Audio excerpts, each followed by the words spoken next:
पाठ राखेन मालिकेच्या आजच्या भागामध्ये आपण पाहत आहोत की इकडं वैद्यबुवांच्या सर्जरीसाठी 10 लाखांची गरज आहे। त्यावेळेस प्राजक्ता म्हणते की पैशाची व्यवस्था झाली आहे, मामी तुमच्यापाशी 2.5 लाख रुपये आहेत आणि हे 8 लाख रुपये आहेत आणि आपण 10 लाख रुपये हॉस्पिटलमध्ये जमा करूयात आणि वरचे 50,000 रुपये आपल्याला बिल औषध गोळ्यांसाठी होतील। त्यावेळेस मामी म्हणतात की मी तुझ्यापासले पैसे घेऊ शकत नाही आणि जर ही गोष्ट मामांना कळाली तर ते आयुष्यभर मला माफ करणार नाहीत। त्यावेळेस इकडं प्राजक्ता म्हणते की जर तुम्ही हे पैसे नाही घेतले तर मला खूप वाईट वाटेल। त्यावेळेस भाग्यश्री म्हणते अगं तू तर सगळेच पैसे घेऊन आली आहेस आणि ही तर तुझ्या आईची शेवटची आठवण होती ना आणि तुझ्यासाठी काहीच ठेवले नाहीस। त्यावेळेस इकडं प्राजक्ता म्हणते की जेव्हा मी 5 वर्षाची होते त्यावेळेसच मला मामा घेऊन आला आणि आईवडिलांसारखी माया लावणारे मला मामी भेटले, तर त्यावेळेस मला मामा हे आई झाले आणि तुमच्या ताटातला घासही मला त्यांनी खाऊ घातला आणि माझ्यावरती खूप माया केली आणि लहानाचं मोठं करून आज माझ्या पायावरती उभं केलं आहे।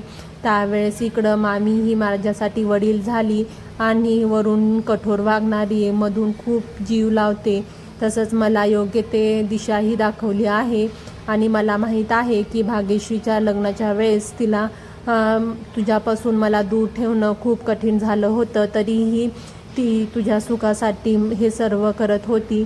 आणि मामीला म्हणतात की खरंच मी तुझे हे पैसे घेऊ शकत नाही, कारण की तसं असतं तर भाग्यश्रीच्या लग्नामध्येही आम्ही हे पैसे वापरलो असतो।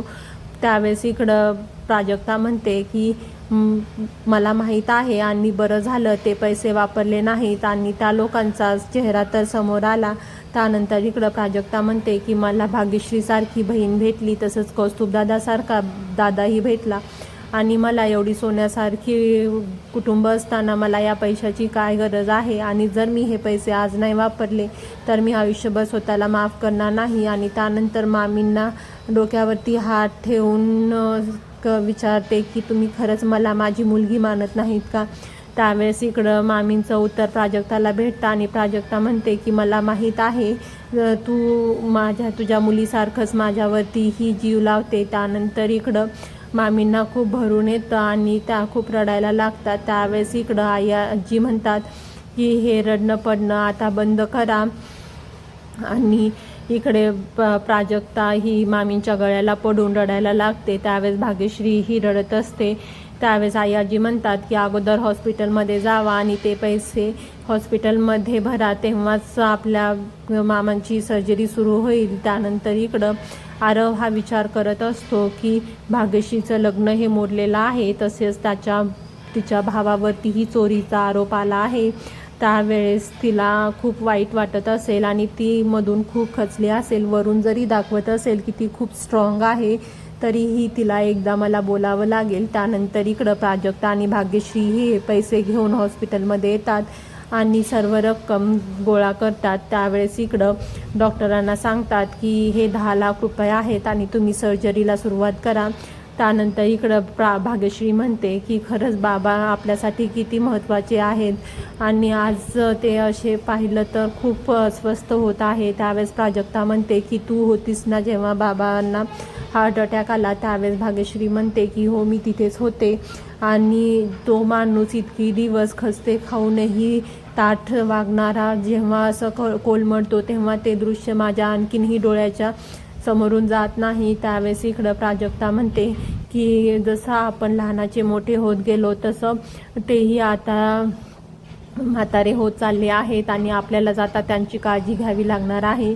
त्यावेळेस इकडं भाग्यश्री म्हणते की हो खरं आहे, आपण जेव्हा लहान होतो तेव्हा आपल्याला शाळेत सोडायला, शाळेतून घरी आणायला बाबा यायचे, तसेच आपल्याला जेव्हा कॉलेजमध्ये गेलो तर अभ्यास कसं करायचा ते त्यांनी शिकवलं आणि कोणत्याही प्रश्नाचं उत्तर किंवा प्रॉब्लेमचं उत्तर हे फक्त बाबा असायचे आणि जेव्हा आज त्यांना पाहिलं तर खूप अवघड वाटत आहे। त्यावेळेस प्राजक्ता म्हणते की आता आपण मोठे झालो आहोत आणि आपल्या पायावरती उभे आहोत, तेव्हा आपण आई बाबांचा खूप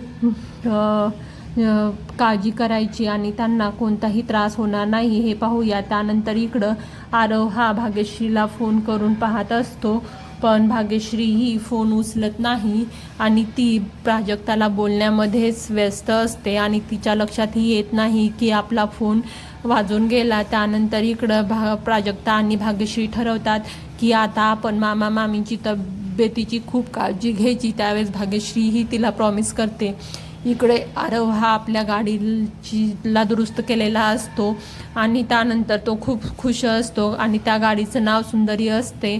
त्यावेळेस इकडं आरव म्हणतो की खरंच सुंदरी खूप छान दिसत आहे. त्यावेळेस आलोक म्हणतो की ती माझी सुंदरी आहे आणि दोघंही त्या गाडीहून राईड करतात. त्यानंतर इकडं श्रेयस म्हणतो की या दोन भावांनी मला नेहमीच चुलत मानलेलं आहे आणि हे दोघं भाऊ जर एकत्र असंच खेळत राहिले तर आलोक हा लवकरच बरा होईल. त्यावेळेस श्रेयस म्हणतो की या दोघांमुळे मी नेहमी वाईट झालेलो आहो आणि आई देवी पण मलाच रागवत आलेली आहे आणि नेहमी याच दोघांना सपोर्ट केला आहे. त्यावेळेस श्रेयस म्हणतो मला हे खूप वाईट वाटतं. त्यावेळेस तृप्ती म्हणते की मला तर असं वाटत आहे जर काही दिवस आरव आणि आलोक एकत्र राहिले तर आलोक हा बरा होईल आणि ऑफिसही जायला लागेल. त्यावेळेस आपल्याला असे छोटे मोठे छक्के पंजे खेळण्यापेक्षा काहीतरी मोठं प्लॅन करावा लागेल ज्यामुळे आरव हा इथून जाईल आणि आलोक हा जेलमध्ये जाईल. त्यावेळेस इकडं बाबांच्या सर्जरीसाठी हॉस्पिटलमध्ये बाबांना घेऊन जातात. त्यावेळेस इकडं सगळेजण म्हणतात की सर्जरी तरी व्यवस्थित होईल ना. त्यावेळेस प्राजक्ता म्हणते आपण देवाचं नाव घेऊयात.